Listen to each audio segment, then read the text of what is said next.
하나님 아버지와 우리 주 예수 그리스도로부터 오는 은혜와 평강이 이 자리에 계신 여러분들과 인터넷을 통해서 함께 이 예배에 참여하시는 모든 분들에게 있기를 바랍니다. 사순절 다섯째 주일입니다. 이제 2주일만 지나면 주님의 부활을 맞게 되죠. 그래서 교회력 복음서 말씀도 이 부활의 성큼 다가선 것 같습니다. 오늘 함께 나눌 말씀은 주님께서 예루살렘을 눈앞에 두고 제자들과 함께 나눈 그 대화의 말씀이죠. 이 마가복음에는 예수님께서 예루살렘에 들어가서 받게 될 그 순환에 대한 이야기가 한 3번 정도 예고가 되는데, 오늘 본문이 바로 그 3번째 마지막 순환 예고로부터 시작이 됩니다. 예수님의 그 순환 예고를 듣고 제자들이 어떻게 반응을 했을까요? 오늘 그 말씀을 나누면서 그리스도인의 삶의 자세는 어떤 것인가 라고 하는 것을 함께 묵상해 보겠습니다. 마가복음 10장 32절 말씀부터 함께 보도록 하죠. 예루살렘으로 올라가는 길에 예수께서 그들 앞에 서서 가시는데 그들이 놀라고 따르는 자들은 두려워하더라. 이에 다시 12 제자들을 데리시고 자기가 당할 일을 말씀하여 이르시되 라고 하는 말로 시작을 합니다. 지금 예수님은 제자들과 예루살렘으로 가는 길이죠. 그런데 이 길은 다시 돌아오지 못할 마지막 여행길이 될 겁니다. 우리가 다 알고 있듯이 예루살렘에 도착하게 되면 주님은 십자가에 달려 죽게 될 운명입니다. 주님은 이미 2차례나 제자들에게 이 말씀을 예고해 주셨고, 또 예수님이 그 말씀을 해주시면서 항상 당신에게 일어날 일을 마음속에 두고 계셨기 때문에 예루살렘이 점점 가까워 올 때마다 그분의 발걸음은 결코 가볍지 않았을 겁니다. 그럼에도 불구하고 예수님은 이 고난, 이제 예정된 그 길이 바로 하나님 아버지의 뜻이라고 하는 것을 알고 있었기 때문에 그 뜻에 순종하며 비장한 모습으로 한 발 한 발 걸어 나가십니다. 이 선생님의 눈빛과 표정이 너무 결연했기 때문일까요? 따라오는 제자들은 곧장이라도 무슨 일이 벌어질 것 같은 그런 불안감에 겁이 나고 두려웠던 것 같습니다. 이게 바로 오늘 32절 말씀의 분위기입니다. 이런 제자들의 분위기를 금방 알아챕니다. 그래서 주님이 또 제자들을 불러서 이렇게 말씀하시죠. 33, 34절 말씀인데요.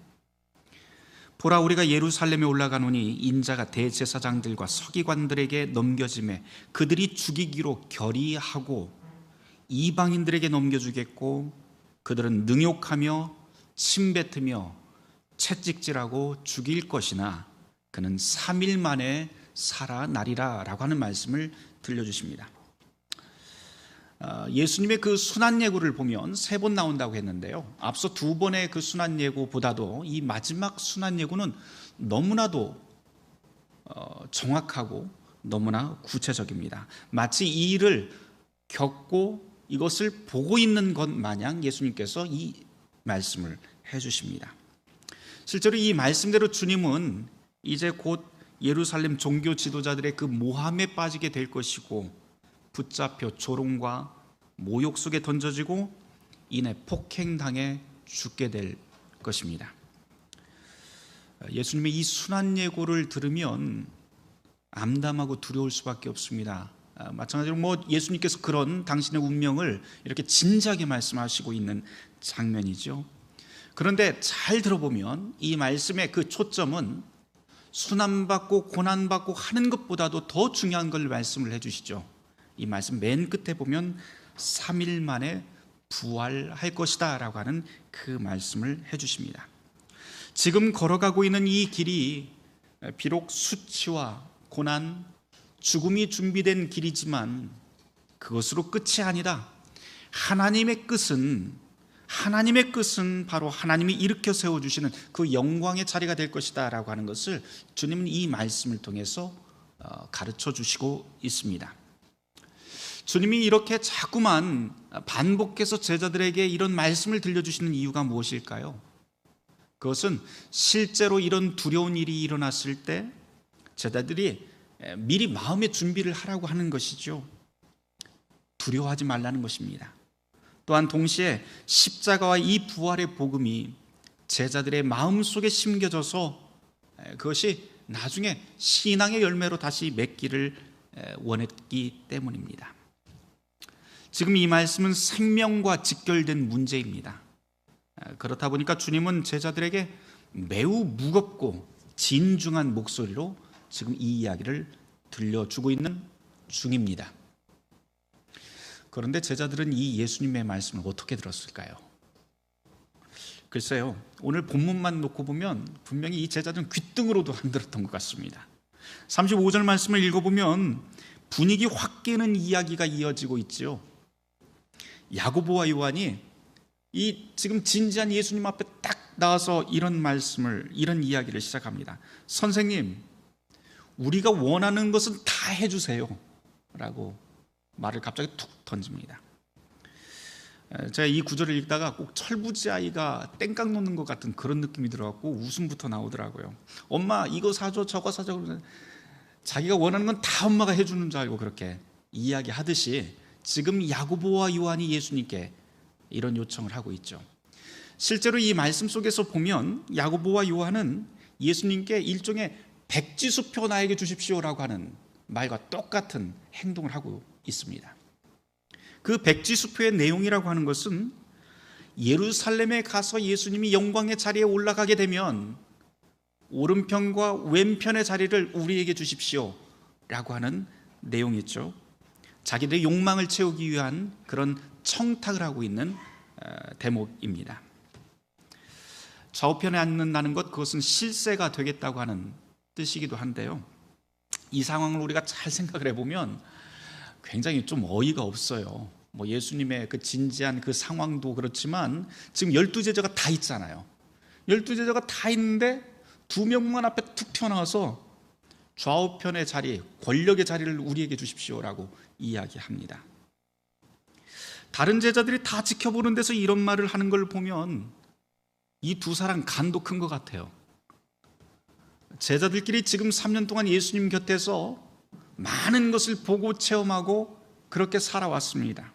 그리고 12제자들끼리는 서로 죽고 사는 전우회 같은 그런 느낌도 있을 텐데 지금 이 두 사람의 하는 행동을 보니까 우정이고 팀워크이고 사랑이고 그런 거 다 필요 없는 것 같아요. 그런 거 하나도 보이지 않고 그냥 당당하게 자기 자리 달라고 하는데 이것만 지금 신경이 쓰여 있습니다. 그런데 또 곰곰이 생각해 보면 이 두 사람은 그럴 수도 있을 것 같아요. 왜냐하면 이 야고보라고 하는 사람의 별명이 뭐예요? 바로 우레의 아들, 천둥의 아들이잖아요. 그 뜻은 무엇입니까? 성격이 그렇다는 거예요. 급하고 공격적이고 어디로 튈지 모르는 그런 성격. 막 속에 있는 이야기는 가감없이 그냥 튀어나와서 여기저기서 문제를 일으키는 그런 성격의 소유자가 야고보입니다. 그래서 우레의 아들이라고 하는 별명이 붙어 있죠. 손자를 귀여하면 할아버지의 수염을 뽑는다라고 하는 말 여러분들이 잘 아실 겁니다. 또 이 말처럼 예수님께서는 실제로 이 야고보와 요한을 매우 특별하게 챙기셨어요. 성경 말씀을 쭉 읽어보면 실제로도 그렇습니다. 예수님께서 가장 챙겼던 사람 한 세 사람 정도를 꼽으라고 하면 베드로, 야고보, 요한이죠. 마가복음 5장에서도 보면 예수님께서 특별히 12제자들이 다 있었지만 회당장의 딸이 죽었을 적에 세 사람의 제자를 데리고 들어가서 그 죽은 딸을 일으켜 세우게 되는데 그 사람이 바로 베드로, 야고보, 요한이었죠. 또 뒤쪽으로 가보면 마가복음 9장에서 예수님께서 산 위에 올라가셔서 변모하시는 변화산 사건이 있을 적에도 나머지 제자들은 산 밑에 다 있게 하고 딱 3명만 데리고 산 위로 올라가십니다. 그때도 역시 베드로, 야고보, 요한입니다. 그렇게 이 베드로, 야고보, 요한은 예수님이 특별하게 아끼던 제자였는데 예수님께서 그렇게 아낀 이유가 따로 있었습니다. 그것은 얘네들이 이뻐서 그런 게 아니고요, 이 세 사람이 나중에 감당해야 될 그 소명이 그만큼 무겁고 크다는 것이었죠. 그래서 그들을 훈련시키고 그들에게 하나님의 나라가 무엇인지, 앞으로 일어날 그 고난을 얼마만큼 감당해야 되는지, 그래서 예수님께서는 자꾸만 안쪽으로 예수님의 일들을 가까이서 보게 하셨습니다. 그런데 이 두 사람은 지금 베드로도 패싱해버리고 딱 두 사람이 나와서 자기들이 제자들 가운데서 가장 높은 서열이다라고 하는 서열 의식으로 예수님의 사랑을 싹 바꿔버립니다. 지금 이 상황은요, 자기의 친분, 자기의 지위를 이용해서 이득을 얻으려고 하는 그 청탁의 상황입니다. 우리 사회도 그렇죠. 우리 사회에 늘 문제가 되는 것이 바로 이런 것들입니다. 공직자들이 친분 관계를 이용한 그 청탁을, 늘 이것이 우리 사회에서도 문제가 되고 그러고 있는데, 비단 이게 어제 오늘의 일은 아닌 것 같습니다. 여하튼 이 야고보와 요한은 지금 자기들의 욕망을 위해서 동료들도 무시하고 친문과 지위를 이용하고 있습니다. 이걸 보고 있던 동료 제자들 반응은 또 어떤가요? 그것도 한번 살펴볼 만한 가치가 있는데요, 읽어보면 아주 또 가관입니다. 이 나머지 10명도 야고보와 요한의 이 태도를 어떤 반면 교사로 삼아서 우리는 이러지 말아야지, 또는 너희들이 지금 무언가 잘못 생각하고 있어, 그러면서 타이르는 것이 아니라 10명이 동시에 화를 내기 시작을 해요. 근데 그 화낸 내용이 뭐예요? 자기들도 똑같은 청탁을 하고 싶었는데 속으로 꾹 참고 있었는데 왜 너희 둘이 먼저 선수치고 있어? 라고 하는 그런 화입니다. 부럽기도 하고 또 질투하는 자화상이 이 제자들 나머지 10명에게서 보여집니다. 예수님은 이미 2번이나 그분이 가실 십자가의 길을 진중하게 설명했지만 제자들의 귀에는 단 한마디도 남지 않았던 것이죠. 비극이죠. 3년을 예수님과 함께 살았어도, 말씀을 그렇게 들었어도, 기적을 옆에서 그렇게 체험을 했어도 제자들은 하나도 안 변했습니다. 여전히 탐욕이 제자들 속에 그대로 남아 있었던 것이죠. 자기 스승이 이제 나 곧 죽는다라고 하는 말을 하고 있는 그 순간에도 엉뚱한 말, 엉뚱한 생각, 엉뚱한 자리다툼만 하고 있습니다. 예수님이 보실 때 이 12명의 제자들 얼마나 한심했을까요? 부하가 치밀만한 그런 상황인데도 예수님은 이 가망 없는 제자들을 향해서 화 대신 목소리를 낮추시고 다시 진지하게 말씀을 해주십니다. 마가복음 10장 38절 말씀인데요, 주님이 이런 말씀을 하시죠. 너희는 너희가 구하는 것을 알지 못하는구나. 내가 마시는 잔을 너희가 마실 수 있고 내가 받는 세례를 너희가 받을 수 있을까? 이렇게 반문하십니다. 주님이 그 말씀하시고 있는 이 잔과 세례가 무엇일까요? 예수님의 그 마음속에, 머릿속에 든 잔과 세례라고 하는 것은 앞으로 이분이 얻게 될 그 고통과 죽음, 그 길에 대한 의미였죠. 그런데 이 두 제자는 예수님의 속마음을 깨닫지 못하고 생각 없이 단박에 뭐라고 하냐면 네, 할 수 있습니다 라고 생각 없이 그냥 단박에 말해버립니다. 이게 39절 말씀입니다. 그저 자기 좋은 식으로 해석해서 새로운 나라가 되면, 예수님께서 예루살렘에 들어가서 왕이 되면 모든 지지자들이 그 정도는 감수해야지 라고 하는 그냥 상징적인 고통 정도로 생각했던 것 같습니다. 그러자 예수님이 다시 말씀하십니다. 39절 40절 말씀에서 너희는 내가 마시는 잔을 마시며 내가 받는 세례를 받게는 되는데 내 좌우편에 앉는 것은 내가 정해서 너희에게 주는 게 아니라 누구를 위하여 준비되었든지 그 사람들이 얻게 될 것이다 라고 말씀해 주십니다. 예수님의 이 말씀 그대로 야고보와 요한은 확실히 주님의 잔을 마시고 주님과 같은 세례를 받게 됩니다. 그 뜻은 이게 어떤 식으로 실현이 되냐면, 나중에 야고보는 12 제자 중에 가장 먼저 피를 흘리는 주님의 잔을 마시는 첫 번째 순교자가 됩니다. 요한은요, 반모섬에 유배되어서 큰 고통을 겪게 됩니다. 이것이 바로 주님께서 지금 말씀하시고 있는 주님의 잔과 세례의 의미였죠. 그런데 주님의 좌우에 있게 될 사람도 주님께서 지금 말씀하시는데, 주님의 좌우에 있게 될 사람들은 야고보와 요한이 아니라 바로 십자가 좌우편에 달렸던 강도들의 차지가 될 것이고, 그것이 바로 하나님 아버지의 뜻이다라고 하는 것을 주님께서는 말씀해 주십니다. 제자들이 지금 자리 다툼이나 하고 있을 그런 상황이 아니다라는 것이지요. 개인적인 관계를 이용해서 이득을 취하고 소위 그런 종류의 성공을 탐내며 큰 자리에 올라서려고 하는 그런 욕망은 주님의 제자들에게는 어울리지 않습니다. 주님께서는 이 말씀을 하고 계시죠.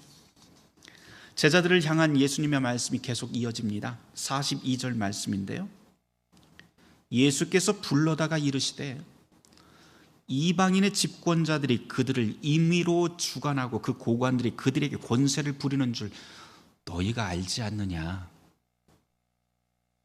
주님은 지금 성공의 대명사, 인생에서 성공하고 사람들이 부러워하는 그런 사람의 대표격인 집권자들과 고위직에 있는 사람들을 한번 딱 떠올려 보라고 말씀을 하십니다.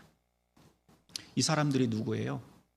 예수님 당시에 이 사람들은 로마 제국에 붙어서 권력을 향유하고 있던 사람들이죠. 이 사람들은 자리 보전을 위해서라면 부정, 청탁, 착취, 폭력, 이런 것들은 아무렇지도 않게 행사하는 사람들입니다. 정의, 공평, 선, 이런 것 이 사람들의 안중에 없습니다.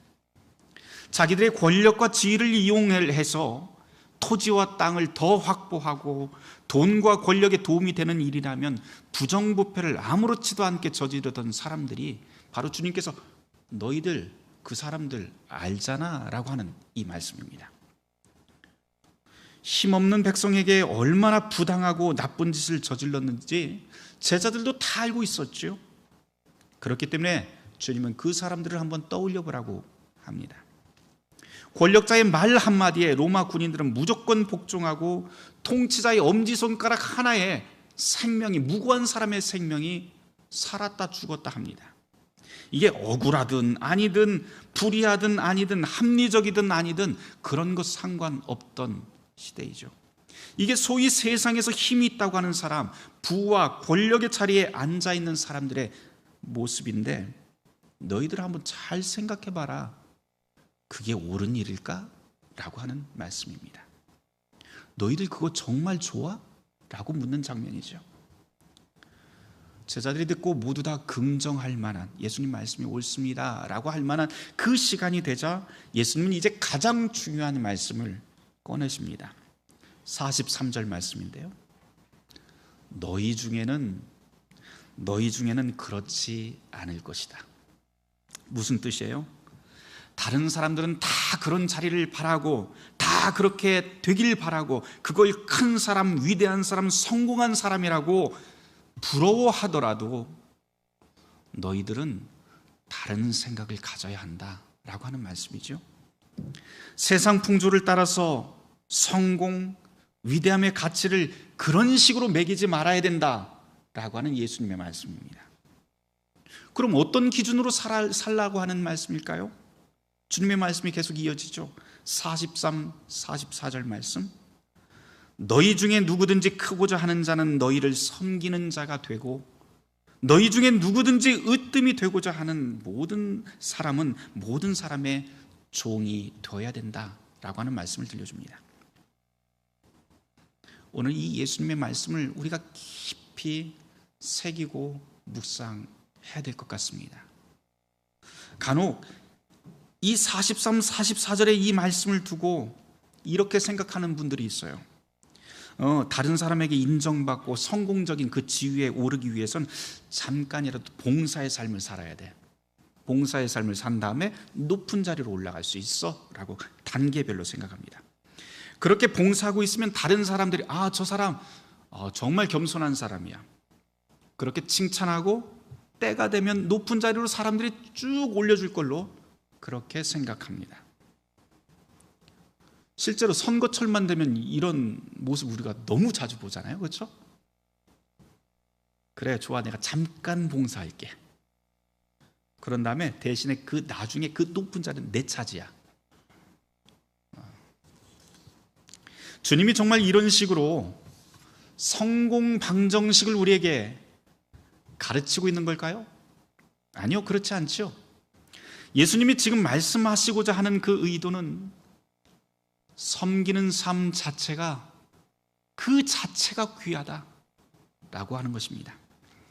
예수님께서는 마태복음 6장에서 산상설교 한가운데 이런 말씀도 하셨어요. 오른손이 하는 일을 왼손이 모르게 하라. 또 종교개혁자 루터도 이런 말을 하죠. 누군가를 도우려거든 대가가 돌아오지 않는 곳에 도움을 주어라. 대가를 바라고 하는 도움은 진짜 도움이 아니라는 거예요. 겸손과 봉사, 대가를 바라는 섬김, 대가를 계획한 자선, 이런 것들은 그 공로가 땅에 남지만 성경에서 이야기하고 있는 참된 은총이라고 하는 것은 이 땅에서 이루어지는 공로가 아니라 바로 주님께서 우리에게 주시는 공로, 대가를 바라지 않는 섬김과 대가를 바라지 않는 그 자선이 바로 주님이 우리에게 보답할 공로다라고 그렇게 가르칩니다. 오늘의 복음서 본문 마지막 말씀은 바로 이것을 가르치는 주님의 선언이기도 합니다. 마가복음 10장 45절 말씀인데요, 주님이 이렇게 말씀하시죠. 인자가 온 것은 섬김을 받으려 함이 아니라 도리어 섬기려 하고 자기 목숨을 많은 사람의 대속물로 주려 함이니라. 아멘. 주님은 섬기러 온 것이 아니라 섬김을 받으러 온 것이 아니라 섬기기 위해 오셨다고 말씀하십니다. 주님이 이 땅에 오신 목적이지요. 우리의 구원자이고 우리의 본이 되신 주님이 이렇게 말씀을 하셨다면 우리도 그 뒤를 따라야 되지 않을까요? 실제로 주님께서는 이 말씀뿐만 아니고 말만 그렇게 한 것이 아니라 이 땅에 오셔서 온갖 다양한 종류의 사람들을 섬기셨습니다. 세상에서 멀리 해야 될 사람들, 세상에서 나와 친해서는 안 될 사람들이라고 하는 사람들을 오히려 주님은 더 가까이 가서 섬기셨죠. 냄새나고 병든 사람들, 마비된 사람들을 섬겼고, 이기적인 욕망 때문에 동족을 배신했던 세리들을 섬기셨고, 귀신 들린 사람을 섬겼고, 세상적인 꿈과 경쟁으로 가득 찬 제자들을, 이 가망 없는 제자들도 참아주면서 끝까지 섬기십니다. 완고하고 변하지 않는 바리새인들을 참을성 있게 주님은 또한 섬겨주셨습니다.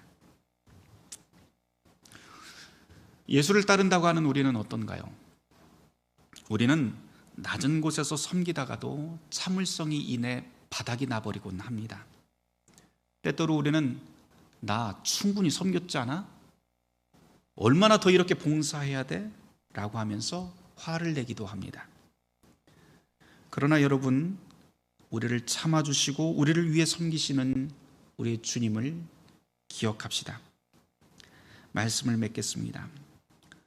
예루살렘으로 가시는 주님은 제자들을 기꺼이 기다려주시고 그들을 섬겨주시고 끝까지 그의 길들을 동행하십니다. 비록 이 제자들의 모습을 우리가 보았잖아요. 이 제자들은 정말 엉뚱하고 모자라고 말씀을 들어도 귓등으로 듣고 탐욕 가득하고 변화의 가능성이 아무것도 없는 것 같습니다. 그런데도 불구하고 주님은 그들 곁에서 끝까지 동행하며 기꺼이 대화하고 설득하며 그 길을 함께 걸어가시는 분입니다.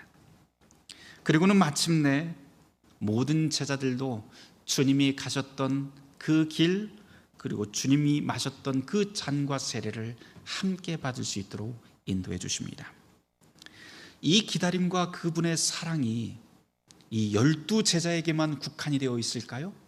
그렇지 않지요. 오늘 저와 여러분 모두 오래 참고 자비하신 주님의 사랑 안에 우리가 초대받았습니다.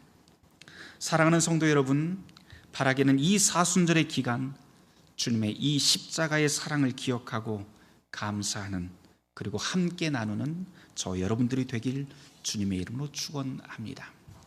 모든 지각에 뛰어난 하나님의 평강이 그리스도 예수 안에서 우리의 마음과 생각을 지키실 것입니다. 아멘.